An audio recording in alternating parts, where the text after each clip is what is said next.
Good evening, ladies and gentlemen. I'd like to call to order the closed session meeting for Monday, April 20th, 2026 at 5:30 p.m. Mr. Dome, roll call, please. Thank you. Councilmember Crosby. Here. Councilmember Lau. Present. Councilmember Kashifagita is on military duty. Councilmember Johnson will be here late. And Mayor Hepburn. Present. We have a quorum. Very good. Thank you very much. This City Council meeting closed session for the following. City Attorney Hall Bartle, please read the closed session items for the record and let us know if there will be any report out afterwards. Thank you, Mr. Mayor. We have a conference with labor negotiators pursuant to Government Code Section 54957.6. Negotiators, City Manager, Assistant City Manager, and City Attorney. Employee organizations are Laverne City Employees Association, Laverne Firefighters Association, Laverne Fire Middle Management Association, Laverne Police Officers Association, Laverne Police Middle Management Association, and all unrepresented employees. I do not expect any reporting out. Thank you very much. Council, we have any comments for staff before we go to public comment? That would be a no. We're going to go ahead and open up public comment. Seeing none, we're going to close public comment. And at this time, we will recess at 5:32 p.m. and we'll reconvene at 6:30 p.m. for a regular City Council meeting. Good evening, everyone. We are going to restart the city, reconvene at 6:42 p.m. Sorry for the little delay. Welcome to tonight's City Council meeting. I want to remind everyone for the city's rules of decorum, all speakers, members of the audience, and council members are to conduct themselves with decorum and not to engage in conduct that interrupts the orderly conduct of the City Council meeting. Also, public comment through Zoom may be accepted for the agenda items listed within the consent calendar, public hearing, and discussion calendar section of the agenda. General public comments will be accepted at the meeting by those physically in attendance at the appropriate time. Tonight, we are very pleased to have Army Sergeant E5 Eric Rodriguez to lead us in the Pledge of Allegiance. Mr. Rodriguez, if you could come forward, sir.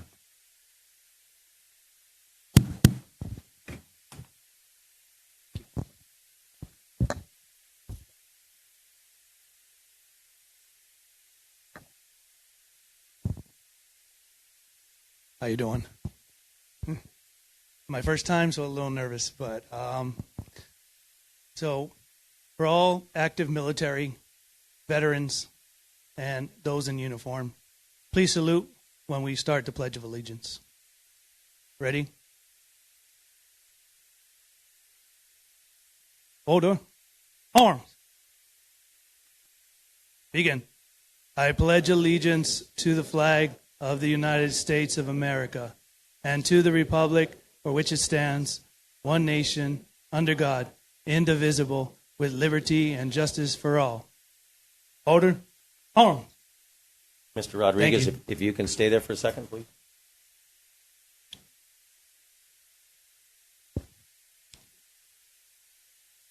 Thank you.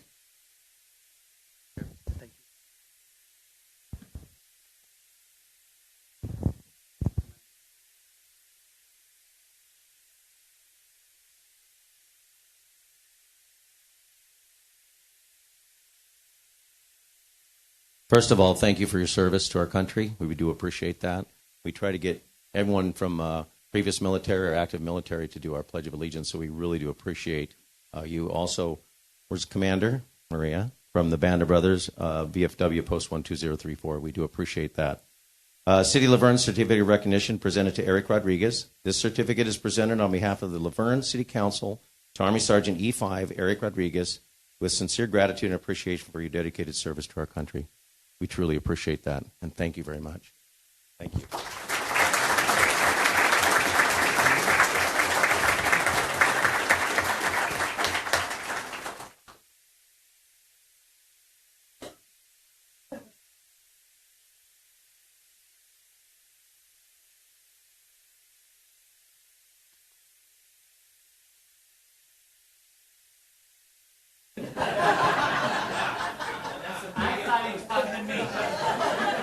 Previous Commander Phil. Phil, that's previous Commander of VFW 12034, Phil.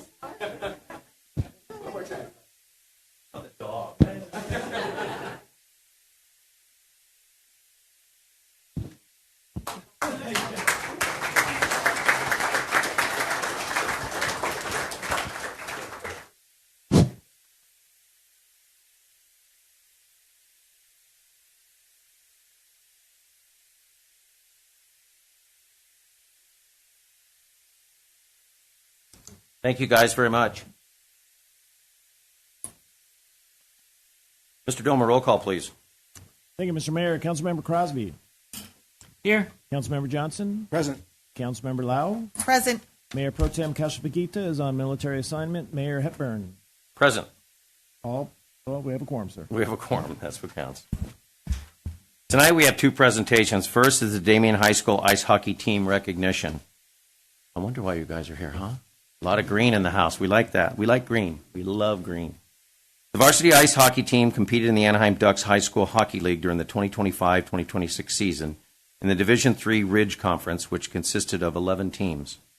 Throughout the regular season, the team demonstrated exceptional skill, determination, and sportsmanship, finishing first place in their conference with an outstanding record of 15 wins and 3 losses. Another round of applause.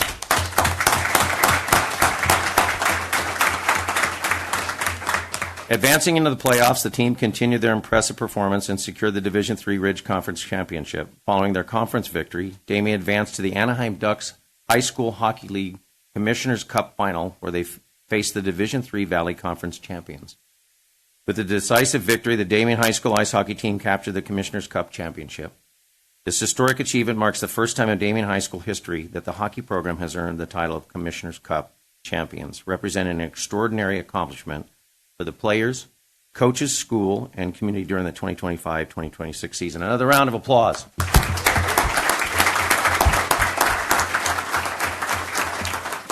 The team was coached by Scott Shand, Randy Scott, Samantha Pahia, and Adele Julian.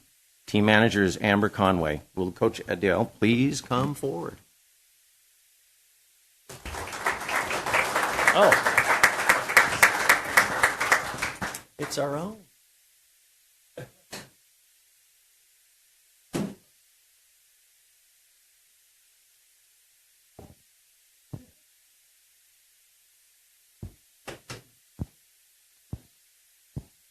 I'm going to give you the mic. Where do you want me to start?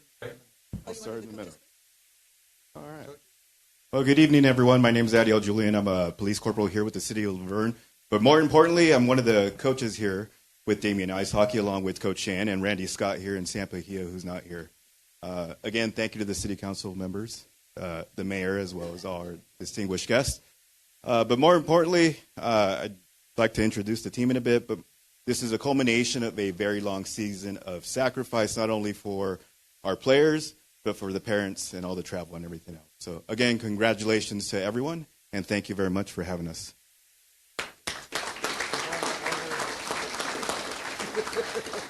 I'll read one for myself, Adele Julian. All right. All right. I'll take that one for Samantha, who's not here. All right, one of the coaches, Randy Scott.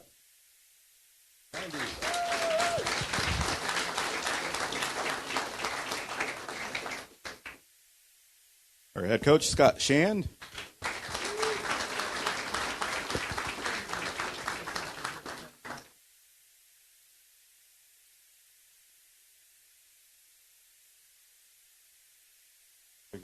All right.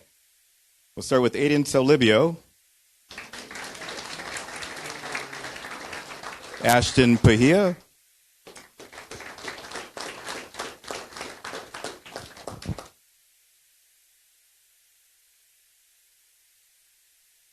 Aiden Martinez.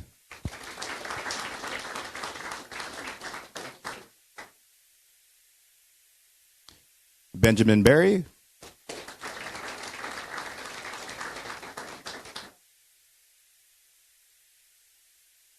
Boston Heston Rojas.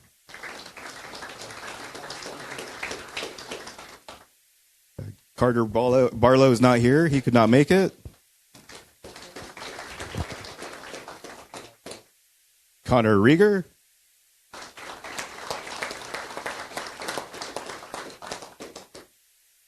Deegan Gutierrez here? No Deegan. All right. Evan Grana.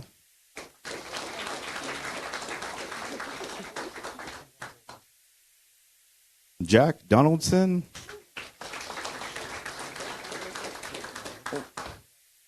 Joseph Forcheski.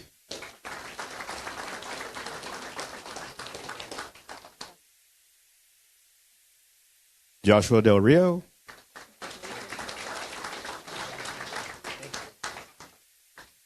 Kane Hofak, not here. He is at a lacrosse game for the school. Catherine Odell.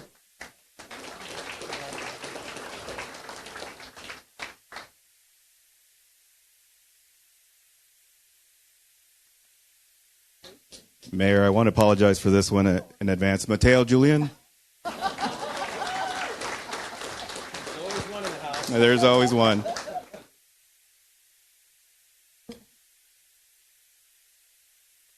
Matthew Flom.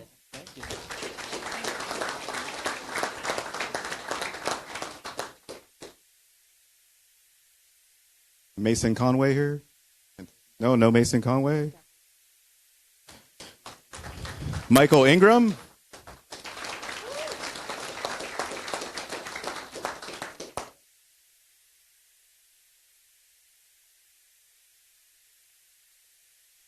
Renner Thompson's not here. Robert Scharbach III.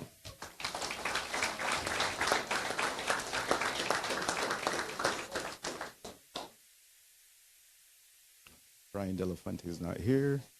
Ryan Yamamoto.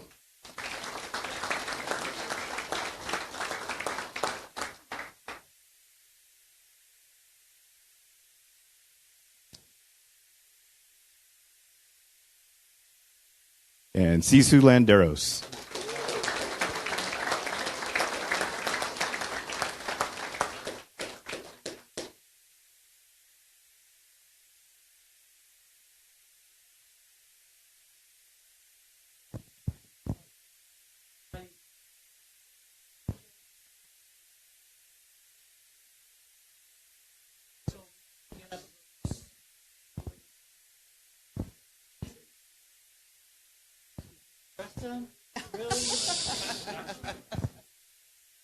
Thank you. Oh.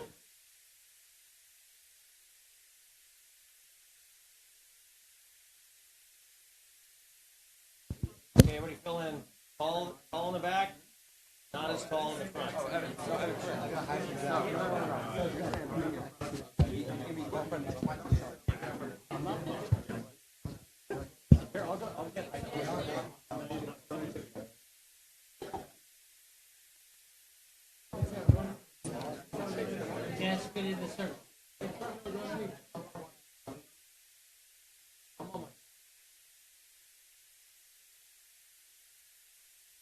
Parents, don't be shy. Take all the pictures.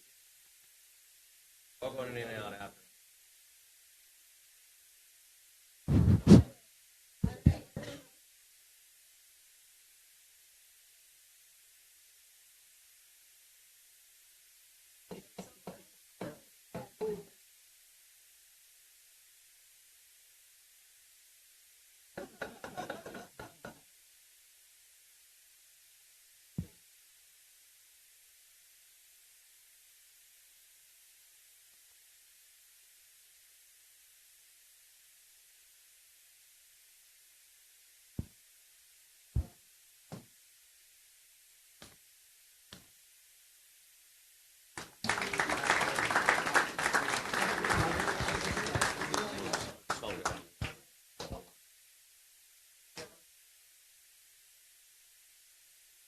Thank you guys very much.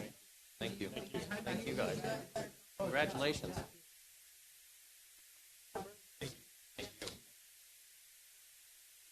I just want you parents to know that, I'm an old guy, but when it comes to a handshake, it's pretty important. They got it. Great job, parents. Round of applause to the parents.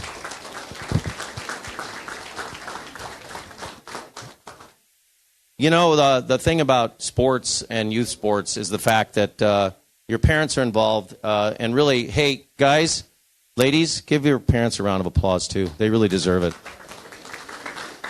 And not only that, relationships that you make now will last a lifetime, especially when your kids or your friends of kids, you guys all vacation together because you're always together anyway. So it's just an extension of your lives. So this is relationships you guys will have for the rest of your lives, and it's really fun. And that's what makes Laverne and our surrounding area and all these schools such a great place, because you parents put so much participation in it, so appreciate it.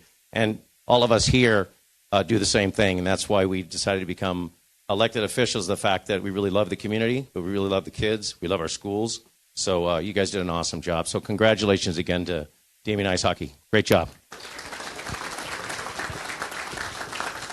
Now, to continue on with our Damien Awards, which we're going to have many coming through here, we have our next presentation item is the recognition of Damien High School wrestler Nathaniel Solario. Come on up. Come on up.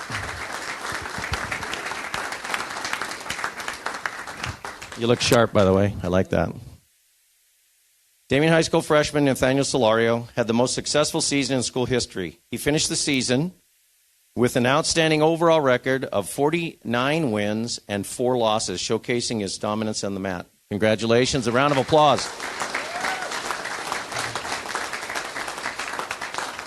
Throughout the season, Nathaniel recorded 22 pins, 19 technical falls, 88 takedowns. Sounds like a political job. And 142 near falls.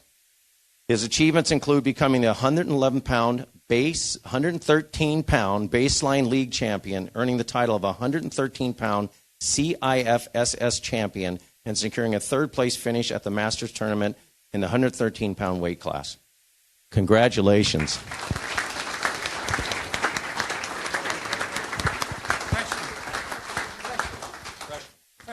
Oh, my goodness. Look what's coming. Nathaniel, the certificate of recognition is presented to Nathaniel Solario in recognition of your contribution to the Damien High School wrestling team. The Seal of Verne congratulates you on your accomplishment. Again, congratulations. Thank you again.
Thank you, guys. Congratulations.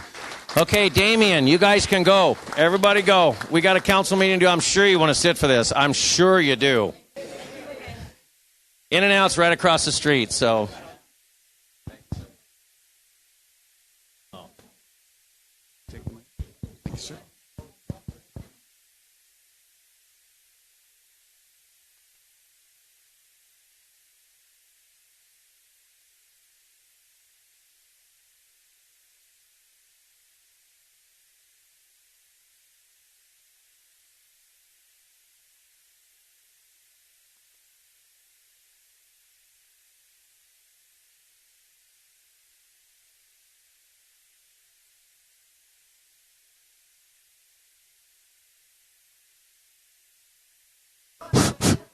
For those that you don't know this gentleman here, this is the mayor of San Dimas, Emmett Bedar. So his grandson was on the team, is that correct? Where is he?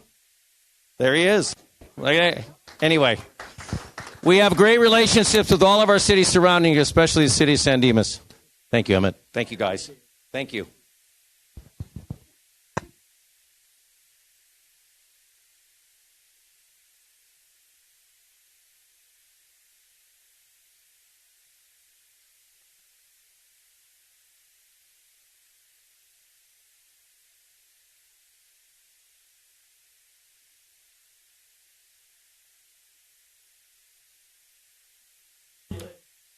We're going to now move to announcements of upcoming community events. This is not for public comment. It's more of announcements of upcoming community events in our community or anything else that you have to talk about or something that you're having that's going on that you'd like us to know about.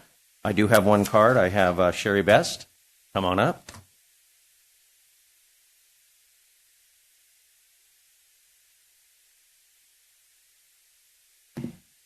So it's a twin announcement, I think, Kathy and myself. Anyhow, I want to first start by saying what an incredible success the wine walk was. We sold out tickets.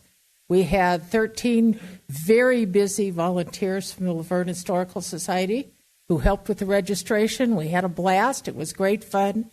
And to Brad and Susie, who bought a jar of peach mango jam and forgot to pick it up, I have your peach mango jam. So go on the Laverne Historical Society website, contact me so I can deliver you your jam. Now, we have upcoming with the Historical Society a home tour.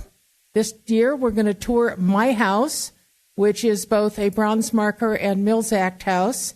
And I told everybody else we were going to do that before I informed my husband that this was going to happen. So I cornered him. So we're trapped. That's Poor it. guy. And that's going to happen in conjunction with a vintage sale.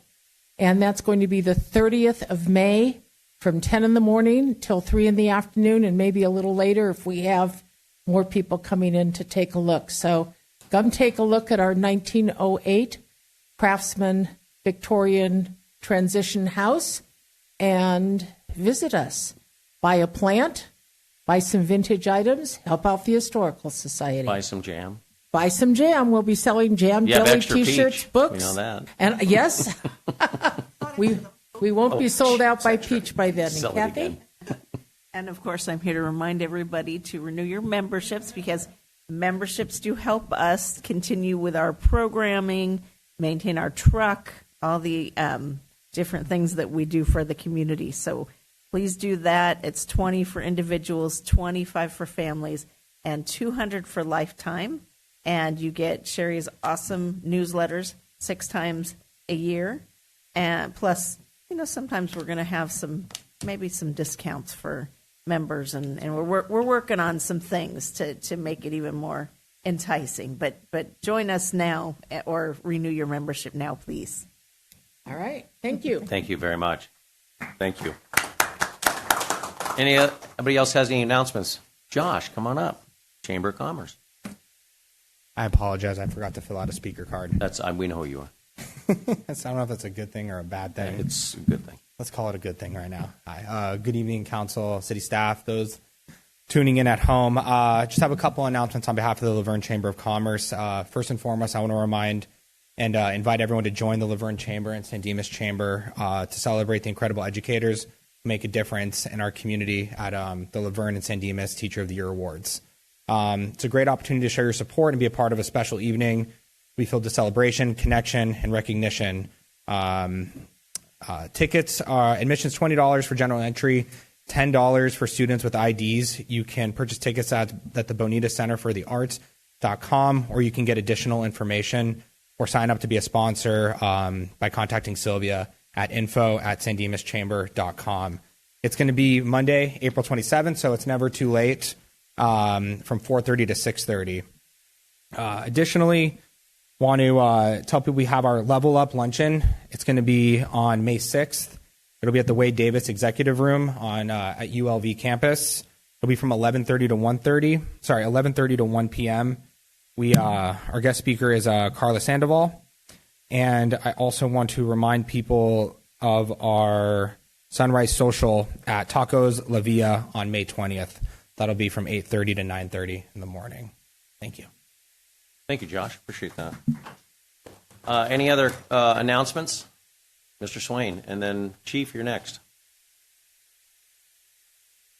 Mayor, council, Welcome home. good to be had. I'm almost in this time zone now, too. Yes. So a week from Wednesday, the 29th, is going to be the second annual San Gabriel Valley Fire Safe Foothills Regional Meeting. And the city is being represented by, of course, our fire department, Lonnie Shipman, and I'll be there representing the Rustic Canyon Estates community as we continue working on things that help protect our homes and protect our community. Thank you, Raymond. And welcome home. Chief Gonzalez.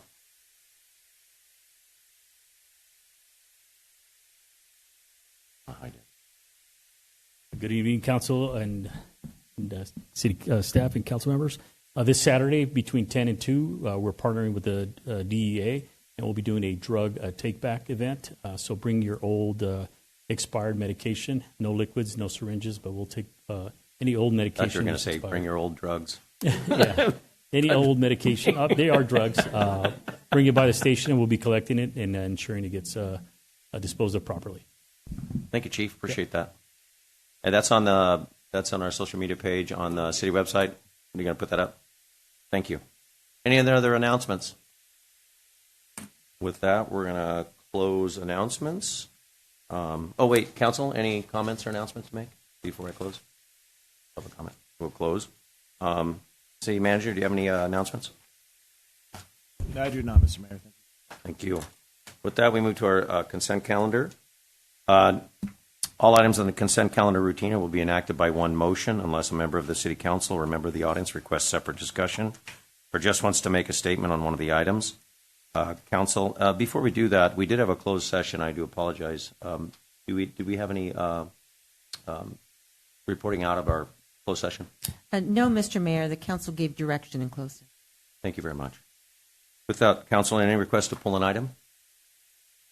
No, just afterwards. I want to just announce an item afterwards. Okay. Mr. Domer, was anybody from the public wanted to pull an item on the consent calendar? There were no requests to pull any items. With that, I'll request a motion. Move to approve. Second. Vote, please. Motion to approve the consent calendar by Crosby, seconded by Lau. Approved 4-0 with Cashel Figuita absent. Mr. Crosby. Yes, Mr. Domer, number 10, the master license agreement for small cell wireless facilities in the public right-of-way. I just wanted to highlight that piece. Can you highlight that for us, that we just approved?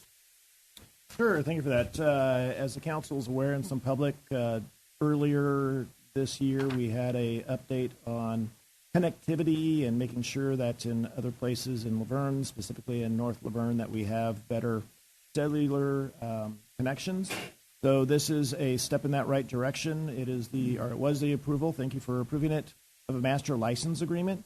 It is part of the process in which a carrier like Verizon, AT&T, T-Mobile, Sprint, Cricket, can't think of anybody else right now, but comes forward to place small cells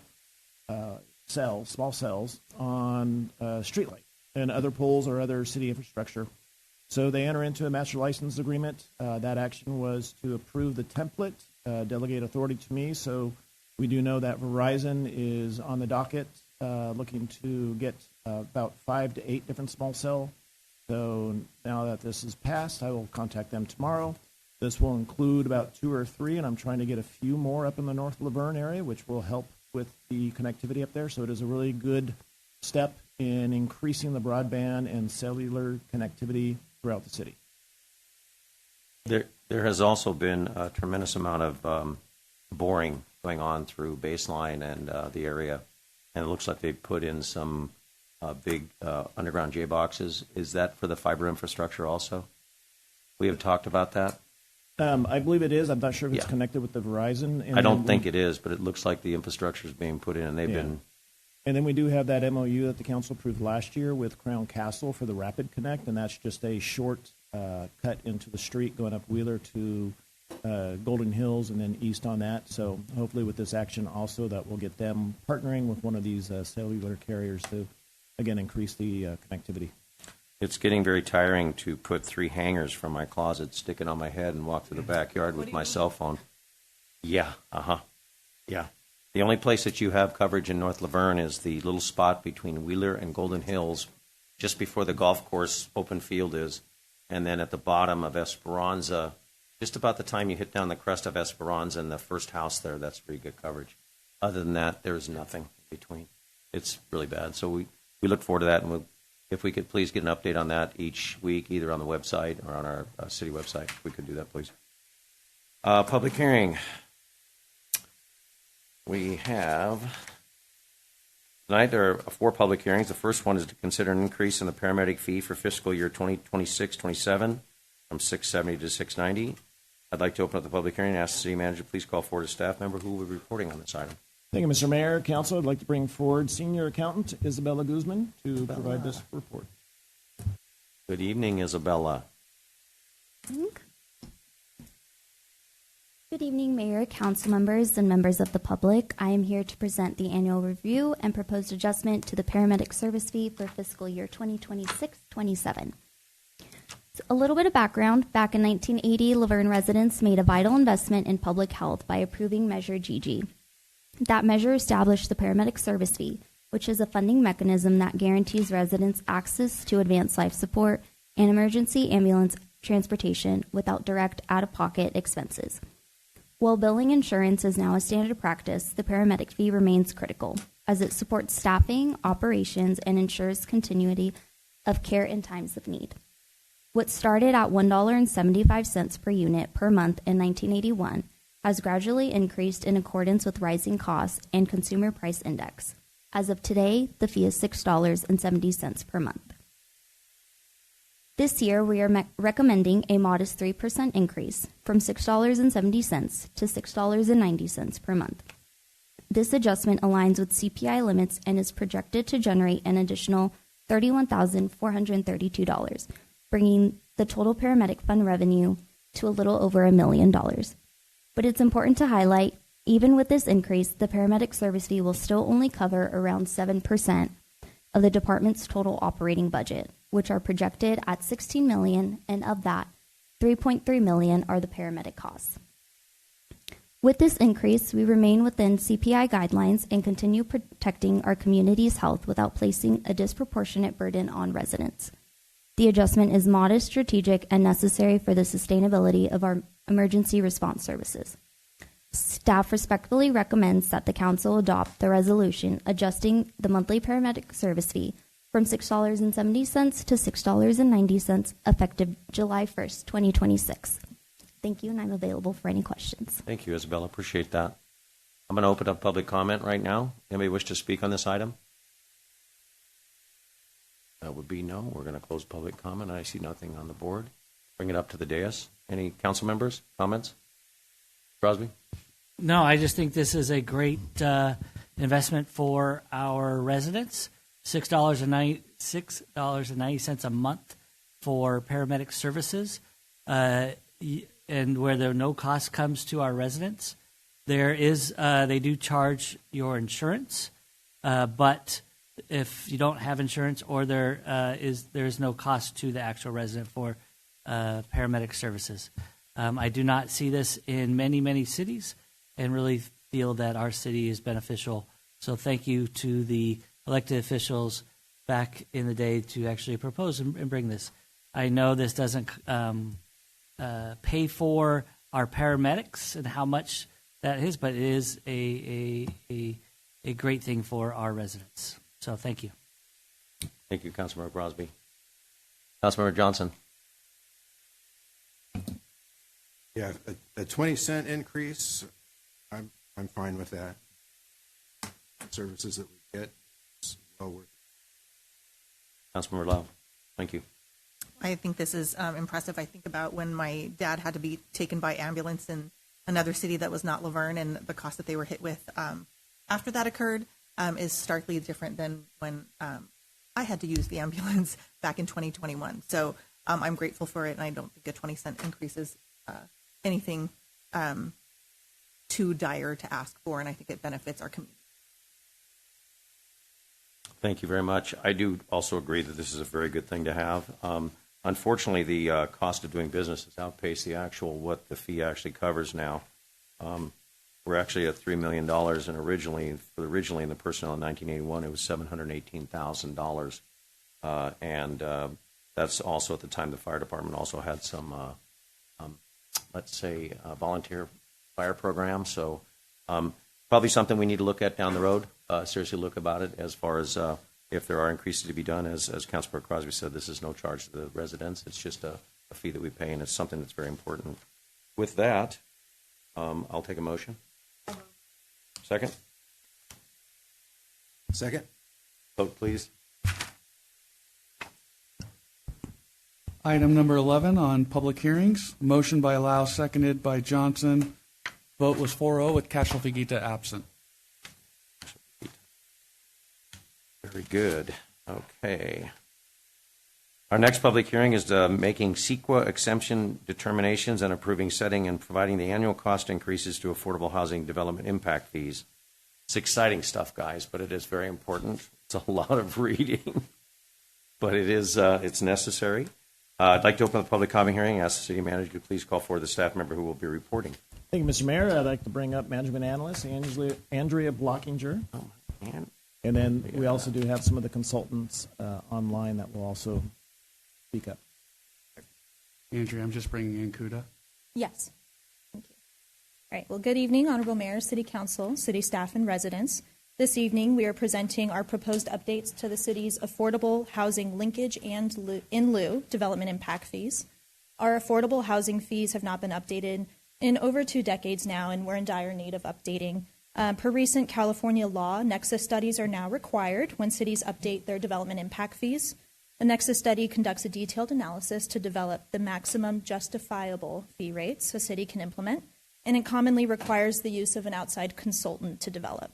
In early 2024, the city entered into a contract with DTA Public Finance, Inc., and they reviewed our development impact fees. At November 2025, they presented the first round of updates to our development impact fees, except for the affordable housing fees, which we will be discussing this evening. On the call from DTA Public Finance, Inc., we have Managing Director Kuda Wekwede, and he'll discuss the background on the Nexus study before turning it over to City Manager Ken Domer to discuss the city's proposed affordable housing fees schedule. So now I'll turn it over to Kuda, who's on the call. Thank you, Andrea. Good evening, Mayor, members of the council. My name is Kuda Wekwede. I'm a managing director with DTA. As Andrea mentioned, this evening I'll be briefly talking about the Nexus study that we prepared for the affordable housing fees. And then I'll hand it over to Mr. Domer to continue the presentation. If we could turn to the first slide. Affordable housing fees are essentially fees that are imposed to fund or subsidize affordable housing. They do require a nexus so that we're able to determine at least a legally defensible approach to calculating the fees. And the approach we typically use for these types of fees is looking at how new development creates a growth in economic activity through employment, through jobs. And that growth in employment essentially creates more households that may require additional housing within the city that the city wouldn't otherwise have at the time. And so our approach really to calculate this fee is to look at how many residents and employees would be created by new development and assess how many households are generated as a result. And that helps us to understand what that gap is between what those households may earn within the city versus the cost of housing. And that gap is essentially what this affordable housing fee attempts to cover. And so what these fees represent is the maximum justifiable fee for any of the land uses. It is a cap based on that legally defensible approach. And if we could turn to the next slide, this slide summarizes the impact fees that were calculated as part of the study. They're separated into 2 categories, the residential in lieu fees, which are specific to residential. Those fees are based on the premise that new residential development is increasing spending. As residents spend more money within the city, that increases economic activity. That economic activity does create new workers and new households as a result. And so those households that are created would require affordable housing. On the right side, we're looking at non-residential linkage fees, which are based on the new employment resulting from those additional land uses that are created.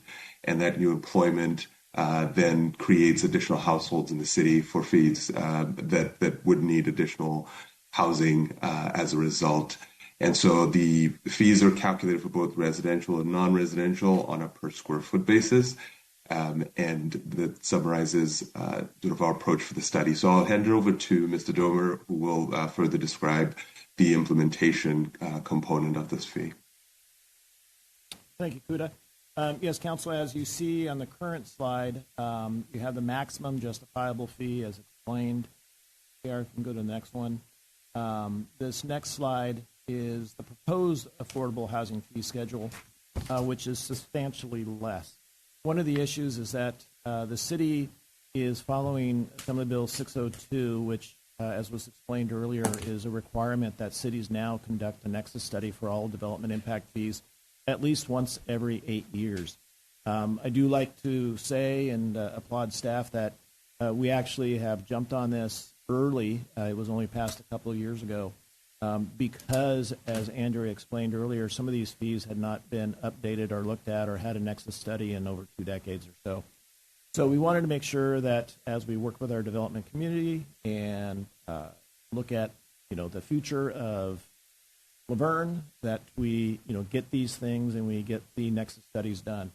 So going forward and looking at other cities that are nearby us here in the San Gabriel Valley, and then also looking at a lot of cities in the entire Southern California region, we haven't seen a lot of cities complete their nexus studies. So we also looked at those maximum justifiable fees and said, wow, that's a lot at this time. And we do not want to impede or get in the way of development as it occurs. So when you look at the linkage fees, which are the top 4, we've looked at commercial, reducing that to $10 right now, office and industrial, $15, $25, and then institutional, $20 respectively. In a way, that's to incentivize commercial, because that's one of the things here. We want to make sure that we're not precluding anybody coming in and building a new commercial facility or redeveloping something and then going through that. So it's a form of economic development. The other thing on all of the fees is that, again, by being a leader in this field right now and having that maximum justifiable, we can come back next year and look if we need to tweak these fees. And we will also be looking at what the other cities do as they go through their nexus studies. So on the in lieu, which is essentially if you're building housing and you're not providing affordable housing, then you can pay an in lieu fee. So the difference is here where we go $20 straight across until you get to apartments at $45. And again, this is per square foot, is because with apartments, it's much easier to actually build the affordable housing into that development. The fees are the apartment costs are lesser. That's generally where you have affordable housing, is in your multifamily apartment dwelling units. So if a developer came in and wanted to build and did not want to build affordable housing within their development, then that fee is closer to what that maximum justifiable is, so that we could use that funding to get those affordable units somewhere else. But as far as all the other ones, we want to make sure that we are encouraging development of all size to accommodate all the market conditions here in Laverne, and therefore you have that justifiable square foot charge that puts it out front. A developer could look at our fee resolution and understand what the charges are and do their pro forma. We will be coming back within a couple months with an actual ordinance that then enables, we're going to take all of the sections, if they're currently in our municipal code, and combine them into one development impact fee section, so it's clear and concise. And that will be the time where these fees are actually effective, because you have to have that ordinance in place in order for those fees to be effective. But we've gone through, we've done the Nexus study. You guys have set the fees with previous development impact fees. We're asking you tonight to set these fees. And then we'll be back with another public hearing for the first reading of an ordinance, and then follow that up with an adoption, and 30 days thereafter, it will be enacted, and those fees will be viable. So if there's any questions, I'm available, Huda is available, and the city attorney is also available. Thank you, Mr. Domer. Thank you, Mr. Wekwedi. I think we should open up public comment first. We're going to open up public comment on this item. Anyone wish to speak on this? Okay, we're going to close public comment, bring it up to the dais. Councilmember Lau. Out of curiosity, I know it says here that the other cities have not yet conducted their nexus studies, or maybe in the process. Do we know where when we'll start seeing some of those other numbers, or do you think that they're included in other inclusionary housing ordinances or other fees?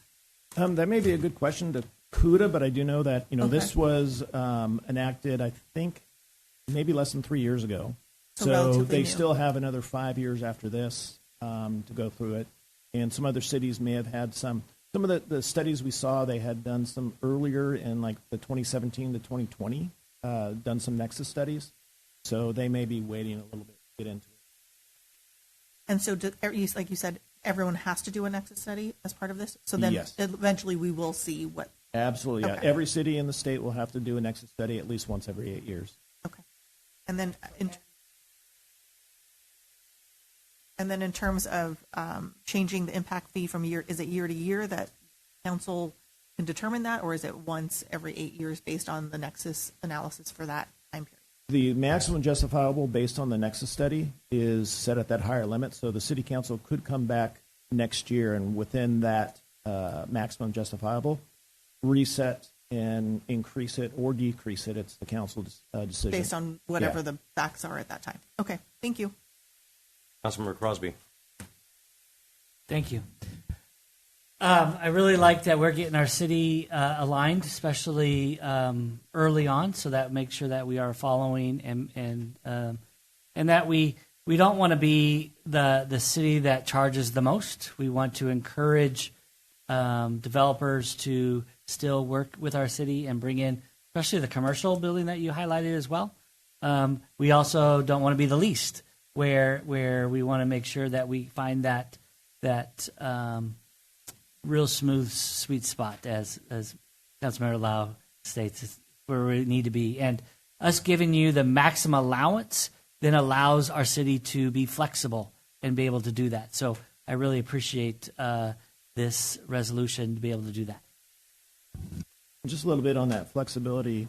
We've had some flexibility in some of our districts, specific plan areas. So, for example, there was the city council authorized the purchase of 2 vacant properties. They were a result of a code enforcement issue on First Street, and that's going to be part of the affordable housing development that is part of the Lewis Homes that is at the Lutheran High School site. And so they're going to be building 2 new homes there. But we've done that before. So the Walnut Street, where there's 8 for-sale homes that were sold to affordable families and all occupied and all doing great. So. For $540,000 each, which was amazing. Councilmember Johnson. I'm glad we're staying current with everything we need. Dot our I's and cross our T's. Thank you, Mr. Johnson. I do agree with this. I think it's great. I think we want to make sure that we don't scare our developers away. I think we want to be in a gentle pose and like Councilmember Crosby and Councilmember Lau, a sweet spot. But I think it's very important to be developer friendly so that we can make sure that we get the right people in here.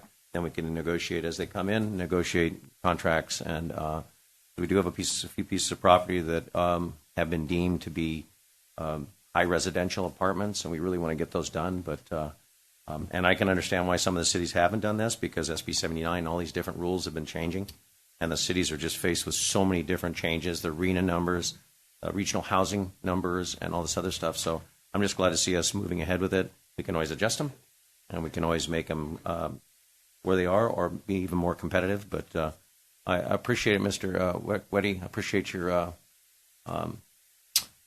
what you've done for us. And also, Andrea, thank you very much. With that, do I have a motion to find the actions proposed herein and statutorily exempt from the California Environmental Quality Act, CEQA, pursuant to state CEQA guidelines, section 15378B4, 150161B3, 15273, rates, tolls, fares, and charges, and adopt a resolution titled, a resolution of the City Council of this, was my time up? Sorry. Yes. Of the City of Laverne, California, 3 minutes. approving the Done. affordable housing linkage in lieu development impact fee justification study and setting initial fees, and 3, approve a justifiable per square foot fee and provide authority to the city manager to negotiate and determine an applicable fee amount on the project-by-project basis, and approve annual adjustments tied to the California Construction Cost Index, CCCI, to account for inflation in construction and acquisition costs. Do I have a motion? So moved. Do I have a second? Second. Vote, please. Item 12 on the public hearings. Motion by Johnson, seconded by Crosby, approved 4-0 with Cashel Vegeta being absent. Very good. Next public hearing is to determine the necessity of utility users tax. I'd like to open the public hearing and ask the city manager to please call forward the staff member who will be reporting. Thank you, Mr. Mayor. I'd like to bring up Accountant Jesus James. Jesus, good evening. Good evening. Hello. Good evening, City Council, city staff, and residents. I'm here tonight to discuss the city's utility user tax. This is also known as UUT. And the city's municipal code requires us on an annual basis to have a public hearing. And in this public hearing, it is meant for us to determine whether the utility user tax continues to be necessary for the city. And if so, at what level?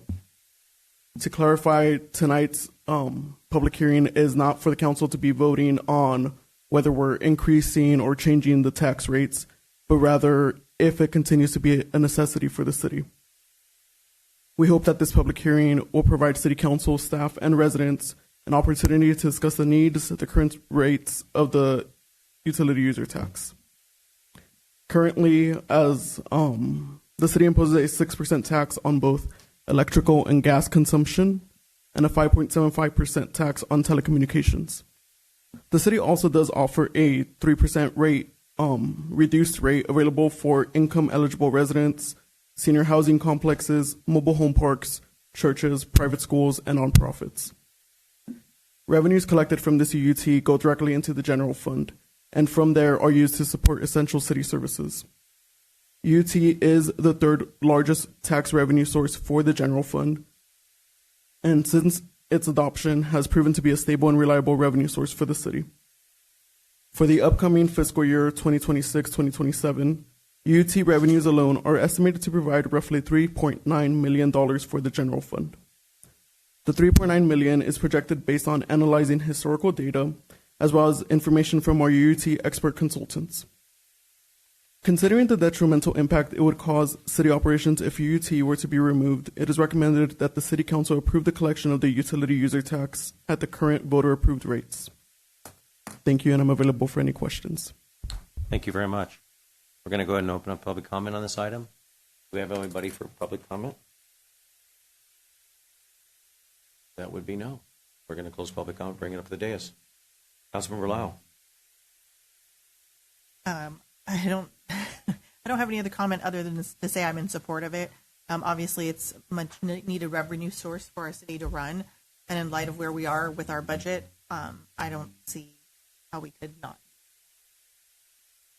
Councilmember Johnson. I concur. Councilmember Crosby. Ditto. Mayor Hepburn, yes. Okay. With that, do I have a motion to maintain the city's utilities Actually, user? Mayor, I just wanted to make light of it. Understanding this is a tax on our residents, but the services that this tax, though, does pay for is all the great things we do in the city. And so I'm sorry to stop. I just wanted to make too light of that, but because I understand 6% of your gas or 5.5%, 5.75% of your telecommunications, which is not cell phones. Correct, Mr. Domer? It's those landlines that no one else has anymore. But I don't know where it is. It's so it does go for. You have an answer for that? It has police. Cell phones are included. Police. Yeah, it was modernized to include the cell phones. Okay. Not just your things. All right. Cell phones registered. So just want to make sure that understand what the tax is for. Thank you. And to go a little further, city services such as police, fire, recreation, and public works services. So it's huge. We do need it. It is a tax, but it's very, very important for us to continue, as I stated, with our fiscal deficit that we're working with now. This is an absolute must, but so I do approve it. With that, do I have a motion to maintain the city's utilities users tax at the current voter-approved rates for fiscal year 26-27? Move to approve. Second. Vote, please. Item 13, motion by Crosby, seconded by Lau, approved 4-0 with Castro Vegeta being absent. With that, our next public hearing is to approve the fiscal year 2026-27 comprehensive fee schedule. I'd like to open the public hearing and ask the city manager to call for the staff member who will be reporting. Thank you, Mr. Mayor. I'd like to bring up Senior Management Analyst L.A. Luo. Good evening.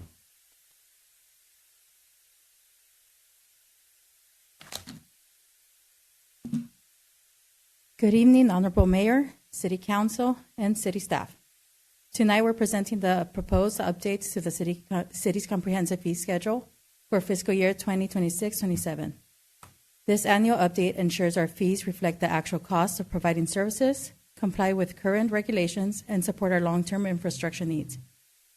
Overall, the proposed fee schedule does not introduce new fees, but instead focuses on targeted adjustments, including restructuring select existing fees, updating fee-related language, and improving cost alignment. The majority of the fees remain unchanged. In Public Works, updates are primarily clarifications and technical adjustments. Staff billing rates and equipment charges. The language has been updated to clarify equipment rental rates for disaster and emergency response, which will follow FEMA's schedule of equipment rates, while staff billing continues under Administrative Regulation 210. The water system connection fees update includes the 1-inch service installation fee that has been restructured to distinguish between short side and long side connections, reflecting the actual time and materials required. For refuse and recycling, the rates include an annual inflation-based adjustment consistent with the city's agreement with Waste Management. Additionally, beginning September 1st, 2026, residential customers will transition to direct billing by Waste Management. Other accounts will see a 5.27% increase through June 30, 2027. In the fire department, the advanced life support and paramedic assessment fees proposed changes eliminate the distinction between resident and non-resident rates. This creates a more consistent and equitable fee structure while improving cost recovery in alignment with Measure GG. In the police department, several refinements are proposed to better reflect service delivery cost.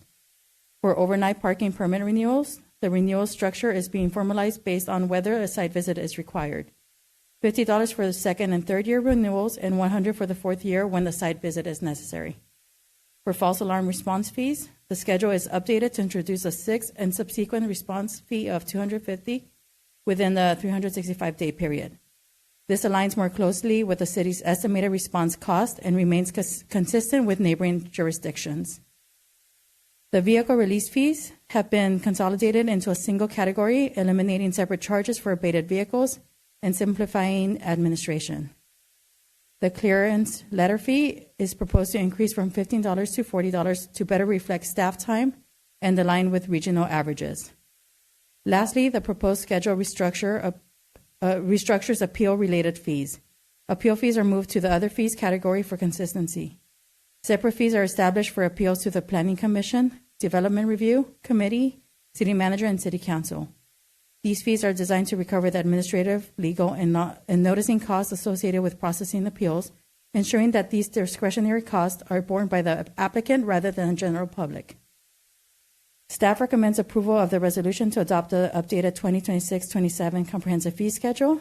I'm happy to answer any questions, but if you have detailed questions about our specific fee, the department can help answer those questions, as this was a collaborative effort. Thank you very much. Thank you. I'm going to go ahead and open a public comment. With that, no one wants to speak on this one. We'll close public comment, bring it up the dais. Councilmember Lau. I just want to say I appreciate the work that was done to put all of this together, and I know how important it is to make sure that we're remaining current with our fees. Again, given where we are with our budget, we want to make sure that we're recouping everything associated with staff time and actual costs of processing all of these different events. So thank you for putting this together and making it so concise. The summary was very good. Councilmember Johnson. Nobody likes fees to go up, but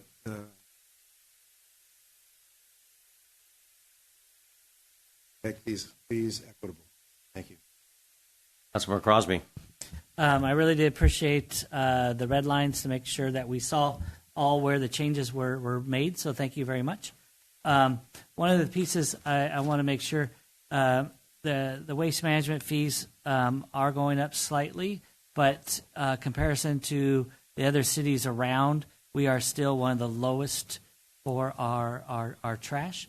And there's one piece I want to make sure our residents really hear loud and clear, because you get 4 times to get bulk pickup for free in there, where the city I work in, you have to bring it down to the city to drop their stuff off.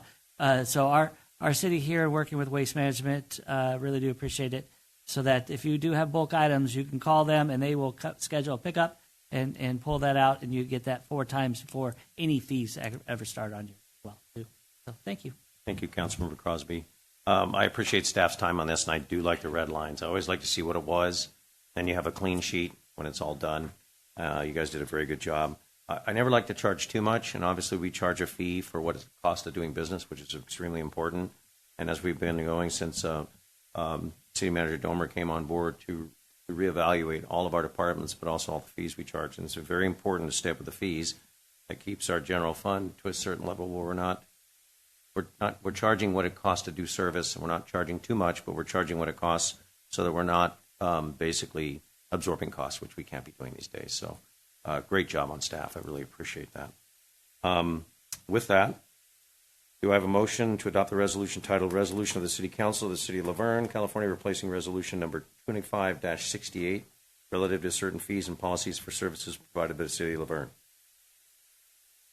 Move to approve. Second. He's thinking. Vote. Item 14, motion by Crosby, seconded by Lau. Approve 4-0 with Cashel Fagita being absent. Thank you very much. Tonight, there's one item on discussion calendar, the 2026 Strategic Plan and Program Overview. City Manager Domer, please call forward the staff member who will be reporting. Thank you, Mr. Mayor. This is going to be Thank you, guys. Tag team effort. Yeah, thank you to the finance team. This is going to be a tag team effort with Finance Director Christy Lopez and J.R. Rennells, the Assistant City Manager. Thank you, Mayor. Thank you, Council. I'll take the first half of the presentation.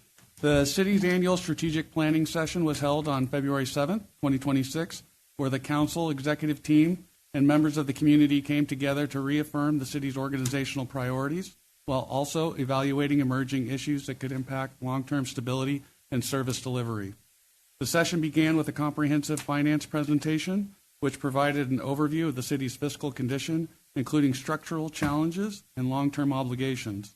The discussion emphasized the importance of aligning ongoing revenues with expenditures, maintaining adequate reserves, and avoiding reliance on one-time funding to support ongoing services. In addition to expenditure considerations, the Council also explored potential opportunities for revenue enhancements, including Measure GG. These strategies will continue to be analyzed to better understand revenue potential and timing, and to ensure alignment with the goal of achieving a structurally balanced budget. The Council also reaffirmed the city's strategic priorities: financial stability, stakeholder engagement, adaptive public safety, and resilient infrastructure.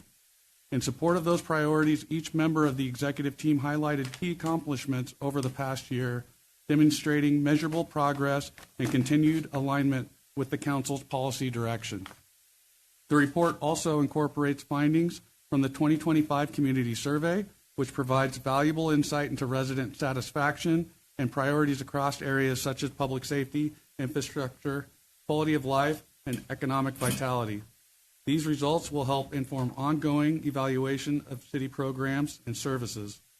A key outcome of the session was Council's direction to move forward with a comprehensive program and services review.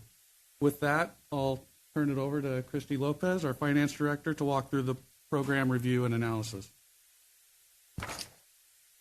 Hello, Christy. Good evening. So, as JR gave a brief introduction, over the past couple months, it's surprising that it's already April. It has flown by. But over the past couple months, the departments, along with their finance liaisons, have been working to try and gather information about the different services and the costs that are related to those services. Some of those services are very easy to track. We can easily identify that someone is on patrol and we have a specific account number for them. Or we can identify a planner and know, where they're coded. However, you can't identify all of the different aspects that a planner might do or the different aspects that even a police officer might do, because someone on patrol might also be doing, overtime that's related to a special event, which we do track with project coding. But as a lot of us wear many hats because we are a very small agency, it is it's not very cut and dry for us to identify when one person is doing one program or service and then they take off that hat and put on another hat to do that service, and we're not always tracking that in detail. So what we did, again, along with the department heads and their staff, they've been working to try and gather as much information as possible to get a good idea on some of those services. Additionally, the department heads looked at some of the items that are within their budgets to identify, is this something that is important, but maybe is on the lower end of the totem pole, or something that if you're asking me, do I want, Ken uses water, air, and chocolate a lot, I think is his analogy. So obviously we need water and air, but do we really need chocolate? It's nice to have. And so departments were really tasked at looking at all of their budgets to try and identify those items that maybe some would consider chocolate. And it's not an inclusive list, all inclusive. We've tried to get as much information as possible. However, we still have work to do and need to start project coding more so that we can get even better data. But as we went through, again, we identified some of those items, and we can definitely go through them one by one if you want, or if you have questions, I can go through them. There's the program review that we did. This is very condensed.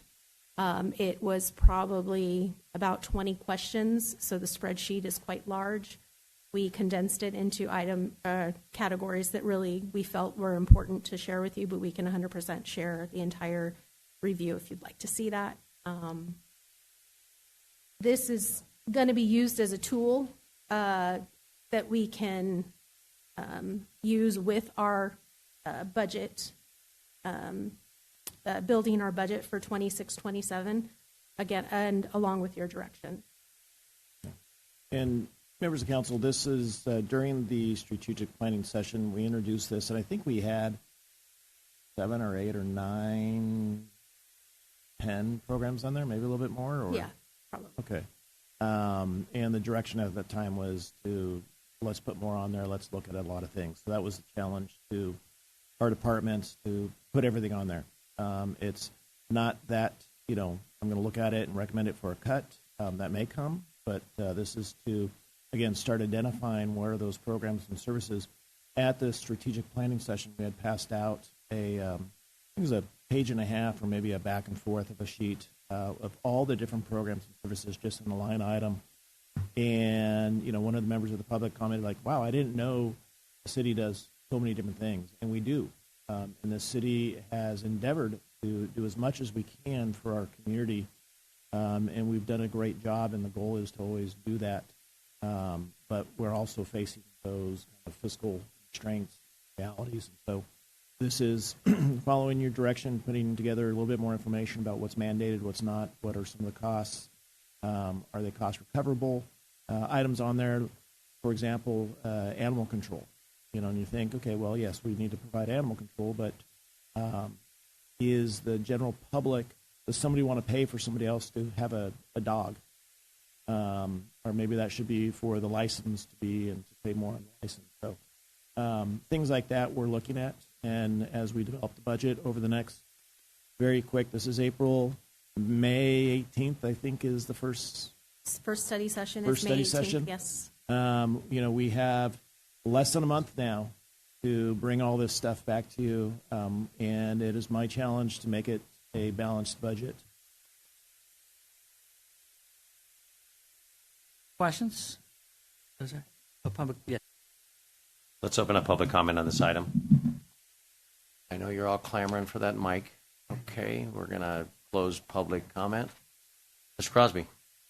Yeah, just going through, and there's just questions on it. On page 2, you have the ambulance operator program and the paramedic program on it, but it says on the ambulance operator program, it says full cost recovery. But we just talked about the measure not paying for all of the ambulance cost. Is that so? But when it says full cost recovery, I don't believe that's correct on that. So the ambulance operator program was a service that was started, I believe, in 2022, 2021. And so they do carry over. It is something that we cannot have they work together, I guess. But what we did in order to identify the separation is I took a portion of what comes back. So Measure D does bring in roughly about $1 million, and then the insurance billing brings in roughly about 1.85 right now. And so I took a portion of that, put it towards the ambulance operator, which covered the full cost, and then put the difference down to paramedic program, which is why you see that there is a cost there. Okay, thank you. And with that too, it's not, again, similar to what I was explaining in the beginning, it is not a perfect science. Firefighters or firefighter paramedics provide both of those duties. And so what's being included in that paramedic program as part of the firefighters is only the 15% portion that is on top of and that was how the rate was established previously. And so it's taking that along with the cost in that cost center. So in the emergency, I was going to give you the account number, but that's not helpful. In that cost center, it includes the equipment cost. So it's not all inclusive. It is the best way we have it, trying to determine the cost of that. On the next page, it has the business assistance for crime reduction, the Backer program. It says that the cost is $50,000. I thought this was based on a grant that I know we voted to do this, but it originally was based on. It was savings from the election that didn't happen. You guys identified $50,000 that went towards it. Is there anything left from this? There are funds left. I know that they have helped a couple businesses. However, they've identified that they could still continue to assist businesses with education and recommendation on how to improve or fortify their business. But again, that was one of those items that as we get towards or as we're in this situation where we have a very tight budget and we're trying to identify what we can continue as far as services, that was one of the items that the police department identified as something that they could still provide but save that money. Okay, thanks. Got a couple more. I'm sorry. Unless Chief wants to elaborate, but the bottom one says crime prevention, and so what is this besides our police work? So, and that was within the report. We identified that not all of these programs were identifying as like a cut. This is really just more of like identifying how much these programs cost. So, crime prevention is for the community services, police services position. It's Holly's position, right? We don't ever want to put people to it. Right, but I'm just trying to figure out the position and there's two positions in there, as well as any costs that are related with providing the National Night Out. It Neighborhood provides Watch. Neighborhood Awesome. Watch. All the outreach. Those types all of the programs. outreach. Perfect. Okay. good. I just couldn't figure out what that meant, so explain it. So. And Thank this you. is a specific cost center. Yeah. And so And then on the next page with the regional SWAT team, we don't get money back, or we just get partnerships to help our whole area out to make sure that we're safer because we partner with them, they partner with us. correct. And the cost to that is the special assignment that Perfect. and time. And then the traffic safety programs, I thought that was also, we did receive some grant money to help offset that as well. We do receive some grant money, yes, For but it's not one-time all money? correct. Yeah. Yes, and there's also other costs that are in there. So we have a traffic safety fund that also has costs that are traffic safety. It's not just the DUI. Perfect. And the last one, thank you for helping me out through this too. I really appreciate it. No problem. The last one was the citywide street sweeping service on the last page. It's funded through Measure M. Is this ongoing money through Measure M for that as well? So Measure M is a consistent funding source that we receive through a collection of it's our apportionment from the county collection. So it is a reliable source that we can use towards city streets. Appreciate it. Appreciate all the answers in that. You were readily available for me to spot on you on them as well. So appreciate that. Councilmember Johnson.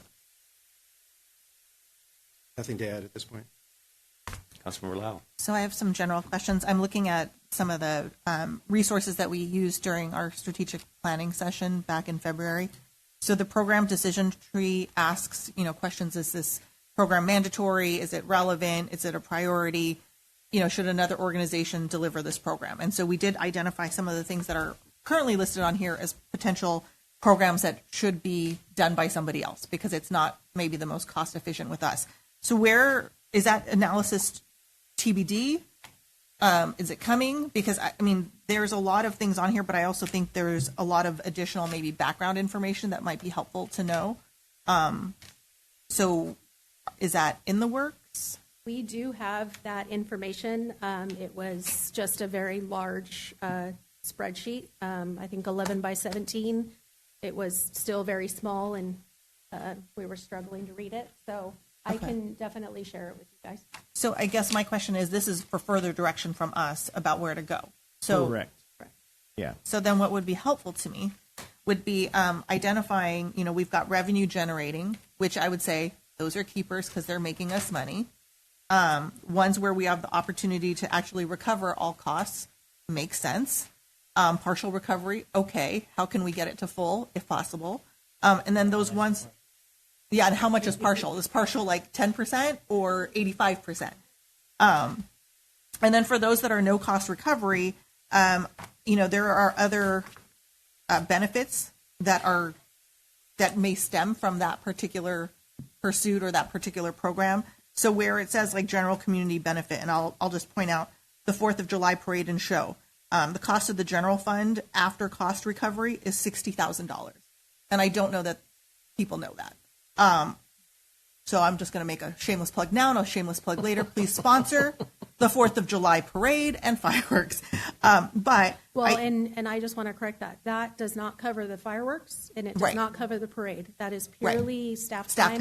Mm-hmm. Yeah, mainly police who have to work overtime, the morning and extra, the evening. Yeah. Yes. No, totally understood. And so, I get that. But again, this is information that as we're rolling out the budget or figuring out the budget, I think that level of explanation, if we could put it on the website. So for those that are that interested and want to understand the nuts and bolts, I think it would be beneficial, because if we have to come to a point where we talk about some of these things that we love and the things that we really like about our city, I think there has to be a very thorough discussion of what that really means. Because I think that sometimes we take for granted all of the beautiful and wonderful things that we have here, but it all comes at a cost.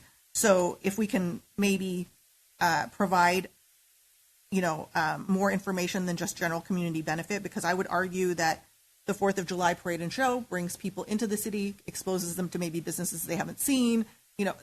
There's other benefits. So I don't know if that's worthwhile as we start looking at this, because I think the reality is we are going to have to see cuts at some point or reductions in service. Those are all very real things that are on the table. And so it would help me to understand, as we're looking at this, which of these no-cost recovery are the priorities to keep and what are the ones that we can divest. And even the partial cost recoveries, if it's found that another organization can better deliver this program, and we talked about, the swim program or the aquatics as one, potentially, just because of the competing business that does exist in the city, I think that's important for us to know. Because I think there are going to be a lot of hard decisions to be made, and I'd like to have as much information as possible, not just for me, but for the residents of the city to understand, because it's going to look different. So if we could look at the program decision tree, find some of those points that we were talking about and enumerate that would be great. Yes. You pretty much said it all. I would agree with all the comments. Really, it's cost recovery, what's important to our community, what's important to our services. But we really need to get down to the nuts and bolts of what the cost is, what we're recuperating, what we're not recuperating, and really put it in a category that we can see, and then look at, like we say, the needs of those particular functions that we do with other communities that do this, or there's other services within our community that do that. So, I mean, this is a lot of information. I really appreciate it. I like the slideshow. I think it's important that all of our residents look at that. This is on our website, correct? Yes. Yeah. But I think you need to, now that we've got the first purview, more of an airbrush, it's really honing down on exactly what this is costing, what our cost recoveries are, what we can maybe recoup more, what we may have to charge more service for to get those services that we do provide our residents, but the core of our community is the people, the services, and we need to make sure that it's a very delicate balance, although we're in an extreme fiscal constraint. But we need to be very, you need to just bring us all the information you possibly can so we can make an educated decision with all of you and staff and our city manager to see where the areas that we can improve or not improve, or we have to, whether it be outsourced or whether it be discontinuation and things like that. So, because this is serious stuff. But I do appreciate all the work you guys put into it. It's a lot of work. Not something fun that we like to look at, but this seems like every 4 or 5 years we kind of rotate around this same thing where the present situation of our country and our state and budgets and deficits, we do a great job.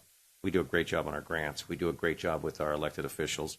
But at the end of the day, we have to exist on what's in our general fund and what we produce, but also what we give out to our community and what we provide for other communities. We have to make sure that we're recouping and we're staying on top.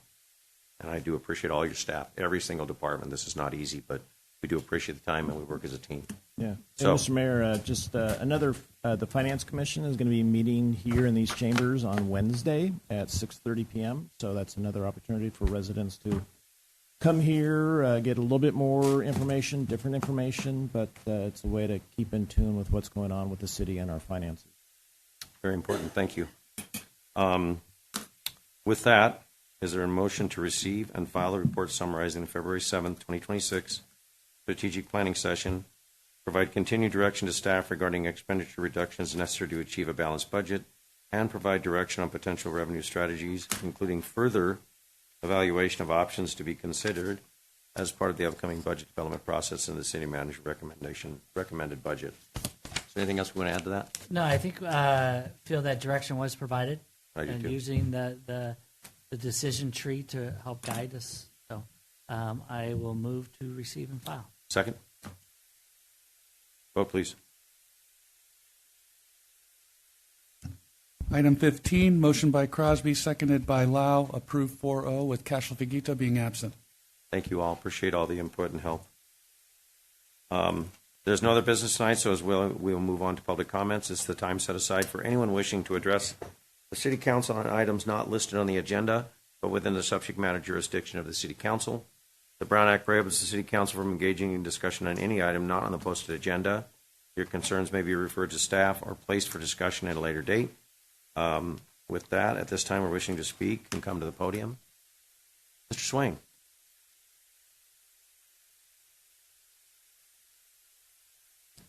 Hello again. Hello, hello. I want to bring something up that Mr. Crosby brought up maybe 4-6 weeks ago. Yeah, it was you. And it was a good thing. Okay. And it was regard on our public parks to make them more accessible, put little exercise areas in or something like that. And just coincidentally, I've seen this on 3 or 4 news channels in the last 4 to 6 weeks that this is becoming a thing across the country, not just in California, but it doesn't matter the weather or where you live or something like that. But it's something that is really taking a foot. So just want to keep that thought alive. I know we're talking about budgets and everything else, but we've had grant money for parks and recreations and some other things in the past. So maybe there's a way to keep that particular initiative alive. And secondly, just to keep you apprised of what our Rusticania and Estates Firewise community has been doing, or going to be doing, we're starting on our 3rd initiative of our 3-year plan next month, and that is going house to house and making an assessment of the mesh, 1/4-inch mesh that's used for all our vents or soffits for our neighborhood, for our 120 homes. And you have some of that, don't you? I have. I got to come over to your house. And that's kind of my selling point, because I did my house and I needed about this much, but when you go to Home Depot, you have to buy this whole roll. So he's got enough for the half of the city. So I'm ready to the vents are this big. Walk around and share. So we're working on that. That's probably going to be a 2-month project. Again, it's a house-to-house type thing as we get that assessment. But that'll be a big step forward on what we're doing to harden our homes against potential wildfire. Thank you. Thank you, Mr. Swain. Anybody else wish to speak on public comment? We're going to close public comment, bring it up to the dais. Councilmember Lau. Sure. On April 7th, myself and the mayor and Councilmember Johnson got to be present when Chief Gonzalez accepted the check from Gil Cisneros for public safety. So that was fun because it was a big check. Literally a big check. Big check. Yeah. They took it with them. Yeah. He took it away, but we still got the money. But I think that's a good example of what the mayor talks about a lot is our relationships with our electeds and trying to find funding sources from other places in order to make sure that our city runs well. So, thank you to the chief and to the police department and also to obviously Gil Cisneros and his office for helping make that happen. But it is imperative as we move forward that we continue to look for other ways of revenue generation or obtainment of revenue. I also wanted to share, and I believe I might have shared this a little bit, but I definitely encourage folks to go look. Tri-City Mental Health Authority has been improving their social media so that they can try to get the word out better about the resources that they offer for not just our city, but for the cities of Claremont and Pomona as well. So if you're not following them on social media, highly recommend that you do. There's also a lot of job openings that are posted. So if you have perhaps you're looking for a job or you've got children or grandchildren that are looking for a job in healthcare and mental health space, that is a great place to look. I also wanted to highlight, I know that this past Saturday was our wine walk. Unfortunately, I was not there because I was at the other event that was happening at that same time, which was the CEAM, which is the Cooperative Economic Empowerment Movement event that had a celebration in honor of Reggie Webb. You may remember that we honored Reggie Webb some time ago when he passed, but that organization is doing a lot of good work to advance parity and a lot of other good causes. So if you are interested, I would highly recommend taking a look at CEAM, so Cooperative Economic Empowerment Movement. I also want to shamelessly plug the gala, which is happening for ULV. It's a scholarship gala, so all proceeds will be going to scholarships for students. There are lots of ways in which you can help out students. You can buy a table, you can buy tickets, you can sponsor a student to attend, you can donate wine of $50 or more to our wine wall, or our silent auction is now open, and I just want to shout out to police and fire for so kindly offering up themselves as auction items. So if anyone would like to have lunch with our police chief or a day with our fire chief, or if they want to have dinner with our firefighters in the firehouse, or if they'd like to spend an afternoon with Tupelo and know what working with a canine might be like. Feels to be drooled on. Yes, Drooled what on it by feels to be Tupelo. drooled on. Yeah. But those are all auction items that are up. And I also want to shout out the Chamber for donating a lovely basket. So if any one of you likes to prowl the downtown corridor, for instance, there are a lot of good gift certificates for services and goods within that corridor. So thank you to the businesses for supporting the students and for just really getting the word out about the lovely places we have in the city. But there are tons of good stuff on there, vacation homes for a week, overnight stays, all sorts of good things. If you're into art's there, but it's all there. So take a look. The silent auction will be open through the day of the gala. And then last but not least, like I said, I'm going to shamelessly plug the 4th of July. That event does not happen without contributions and sponsorships from individuals and organizations throughout the city and beyond. You heard what the item was and how much it costs. That $60,000 is just for our staff time for the day and for the meetings leading up to it. That does not include fireworks, which is quickly approaching almost 40 grand, I think. The band, all that kind of fun stuff. So it's thanks to the businesses and individuals who really contribute that make that event happen. And that is an all-day affair. And I appreciate staff for being out there. I appreciate police, fire, Parks and Rec. You guys do a phenomenal job every year. So thank you for that. So those are my plugs. Those are my things. If you have questions, please feel free to find me after. But hope you all have a beautiful week. Be kind to one another. Thank you, Councilmember Lau. Councilmember Crosby. Thank you, Mayor. April is Autism Awareness Month. You hear me loud and clear every time about this. It's one of my passion for both my wife and I and our family. The City of Laverne has an inclusive sports program they partner with, which is Autism Spectrum Athletics, and they had their opening day yesterday. It has been around for about 15 years. In the last 2 years, it's called Laverne Home, where Wheeler Park is where their home base is. And thank you, Yvonne and Parks and Rec, for really letting them and inviting them there. So really appreciate the support that you have done through them. Yesterday was opening day for baseball season. There were 207 total players, their largest amount ever, ages from 5 to 18 years old. So in the fall, they still have at Wheeler Park flag football and soccer. And then in the winter, their sports are basketball, which is played in Glendora, and bowling, which is played in San Dimas. After the kids reach the age of 19, they don't have a league. So the group has made now a new league and club for their graduates. And it's called the Young Adult Club, or the Yak Club. And it's a picture of a yak, and they get there, where they have bowling. Right now, they have bowling on every Tuesday night in San Dimas. But they also, where it promotes friendships, where they don't really get to gather that after they miss their youth sports time. The Yak Club has bowling in San Dimas, basketball. They have dances, and they really use the Parks and Rec dances as well for their inclusion dances. They have once every about 2 months, and they're amazing piece what Laverne does. This partnership with Laverne Parks and Rec Department not only enhances the nonprofit league, but brings inclusion into the city of Laverne. Thank you to the mayor for joining us yesterday to throw out the first pitch for the T-ballers. I didn't embarrass us. Laverne. I did not embarrass us. Thanks to Laverne Put in Fire put in his mitt. for coming out opening day for our T-ballers.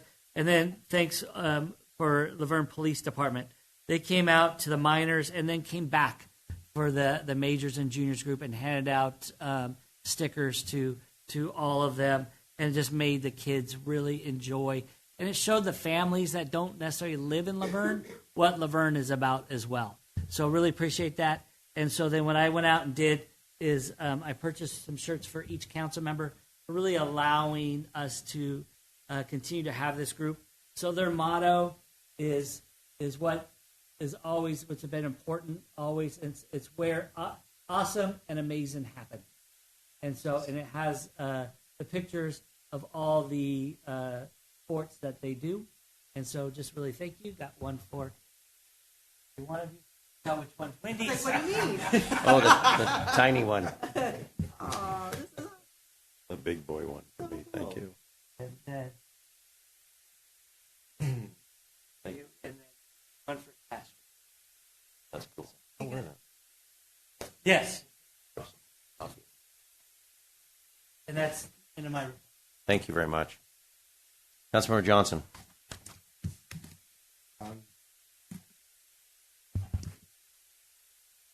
I have an in memory that I'd like to read.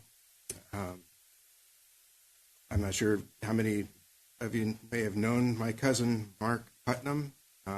Passed away peacefully at home March 24th, surrounded by his loved ones, following a courageous battle with cancer.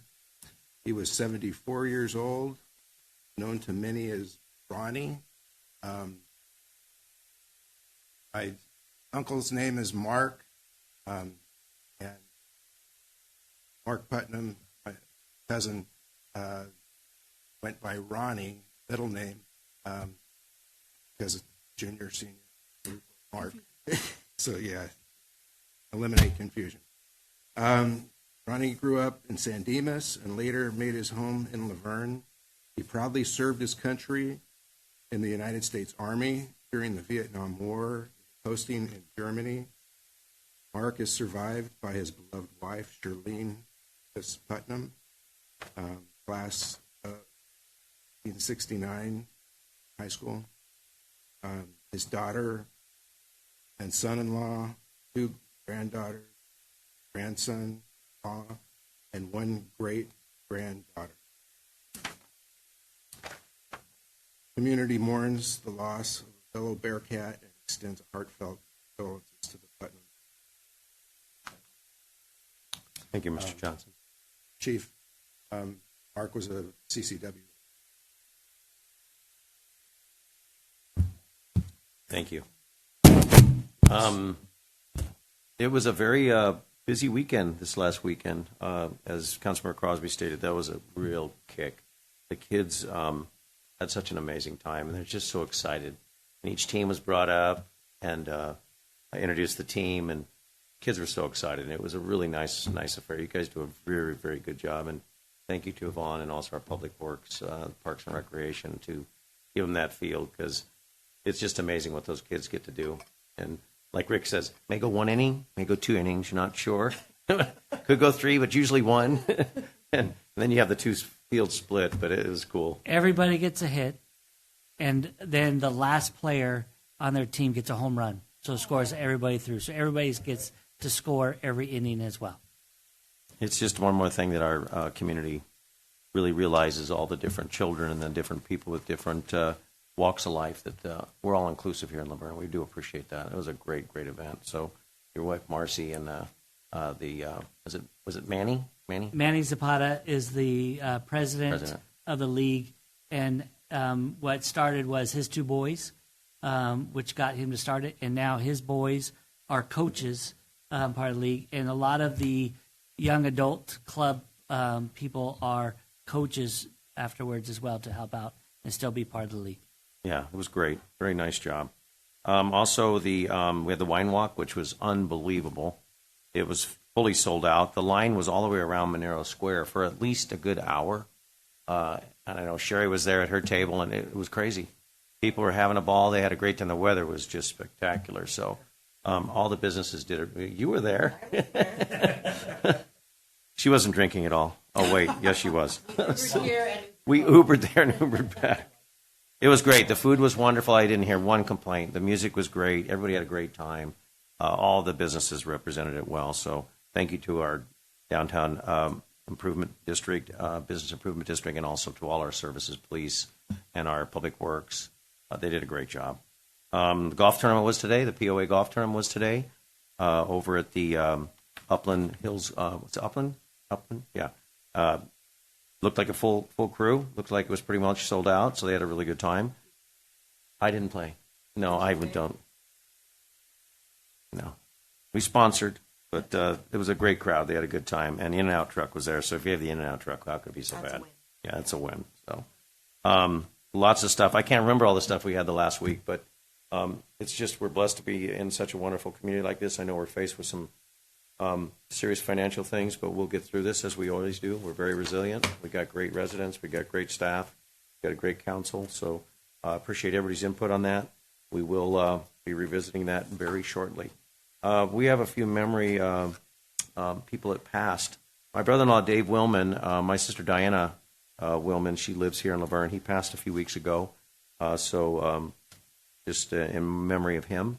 We had a service, a celebration of life last Sunday. I think we had 150 people, which was incredible. It was supposed to rain, so we had all the easy ups out. Well, it didn't rain, of course, in California, but it was gorgeous weather. It was a great day, lots of food, lots of friends. So that was a celebration. Also, we, in memory of Carl Bauer. Carl was a veteran of the Vietnam War. I don't know if you guys have met Carl before, but he was a doll. Oh, he's been here a number of times, but always chatty, always friendly, always sweet. He will definitely be missed. He was a veteran of the Vietnam War, serving honorably from 1966 to 1968. Although his official assignment was in bridge construction, his aptitude and interest led him to take on responsibility as a radio operator. From 1980 to 1985, he further demonstrated his commitment to public service as a volunteer deputy. In 1976, he settled in San Dimas, California, where he raised his family and became an active member of the community. In 2012, Mr. Bauer joined Veterans of the Foreign Wars, VFW Post 12034, where he devoted himself to supporting fellow veterans. He was especially known for ensuring the new members received guidance and assistance. Commitment that he upheld until the final month of his life. Outside his service and community involvement, his personal interests included golfing, woodworking, and working on automobiles. The City Council extends its deepest condolences to the Bauer family and honors Carl Bauer's life. We do have a certificate for them. So, service, dedication, and lasting impact on his community. The family has invited everyone. We'll post this on our website, and it'll be on the VFW website. May 9th, 2026 at 10 a.m. VFW, we invite you to join us at Farewell Service Remembrance and Farewell to honor the life of Carl Bauer. VFW Post 12034. You guys know where that is, and a reception to follow. So if you can make it, it'd be nice to show your respects for Carl. Also, memory of Deputy Levi Vargas. Deputy Levi Vargas of the Los Angeles County Sheriff's Department tragically passed away on March 28, 2026, after suffering a medical emergency while participating in the annual Baker to Vegas Challenge Cup Relay. He was 30 years old and an 11-year veteran of the department. Most recently assigned to the San Dimas station, Deputy Vargas was widely respected for his professionalism, compassion, and unwavering commitment to serving his community. The City Council extends its deepest condolences to the Vargas family, the Los Angeles County Sheriff's Department, and all who knew and served alongside him. His service, character, and sacrifice were remembered with honor and gratitude. Again, we have certificates for them up here. Make sure we get those to the family. Our next regular scheduled meeting in the Laverne City Council is scheduled for Monday, May 4th. We have a closed study session at 5:30 p.m. The meeting is at 6:30 p.m., and we are adjourned at 8:24 p.m. Thank you for all being here. Mr. Mayor, I just want to announce I will not be at the May